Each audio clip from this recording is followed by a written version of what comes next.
نحمده ونصلي ونسلم على رسوله الكريم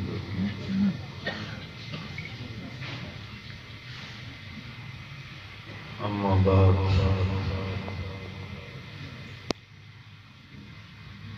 أعوذ بالله من الشيطان الرجيم بسم الله الرحمن الرحيم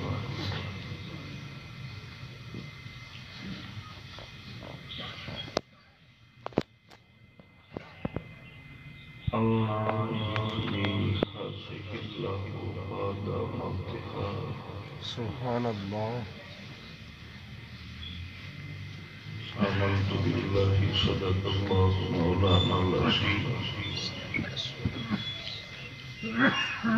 وصدق رسوله النبي الكريم الأمين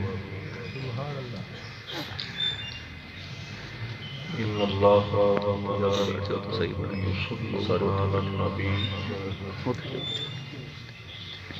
يا أيها الذين آمنوا صلوا عليه وسلموا تسليما الصلاة والسلام عليك يا سيدي يا رسول الله وعلى آلك وأصحابك يا سيدي يا حبيب الله. الصلاة والسلام عليك يا شفيع المسلمين وعلى آلك وأصحابك يا رحمة للعالمين. انتخابی قابل تقویم گرامی مرتبت علماء کرام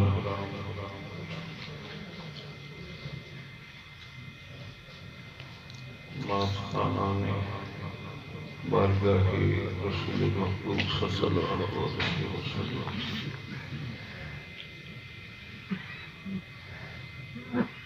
اور انتخابی قابل تقویم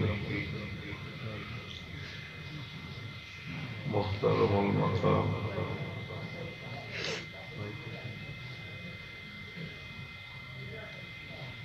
جناب صوفی محمد ظفر اقبال صاحب جو قبلہ درست صاحب کی سب سے چھوٹے بھائی وہ محفل میں تشریف فرما ہیں اور محفل کی سینت بھی ہے اور برادر اکبر جناب صاحبزادہ یوسف صاحب وہ بھی تشریف فرما ہیں اور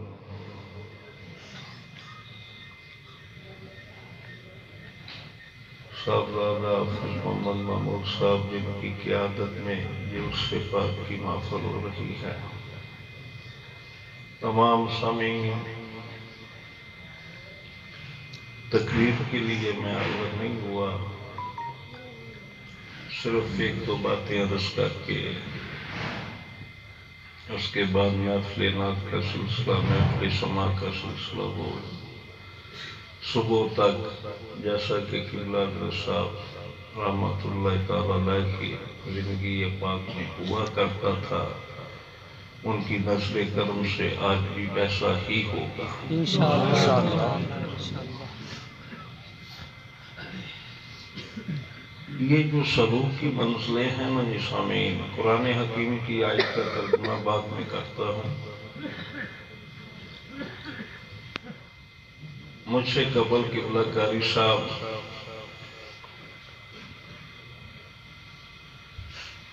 اللہ حضرت امام اہل سنت مولانا شاہ احمد رضا خان صاحب فاضلی بریلوی رحمۃ اللہ تعالیٰ علیہ کی نعت شریف پڑھ رہے تھے. سبحان اللہ. ان کا لکھا ہوا کلام،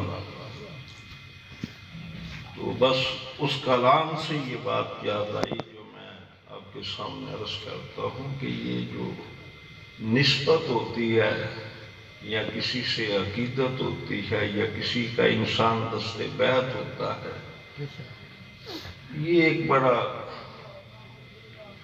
اعلیٰ حضرت تقسیم البرکت تشریف لے جا رہے تھے. ایک چھوٹا سا مسکین حالت کا بچہ، غالباً وہ یتیم تھا. اس نے اپنے دامن میں اپنی جھولی میں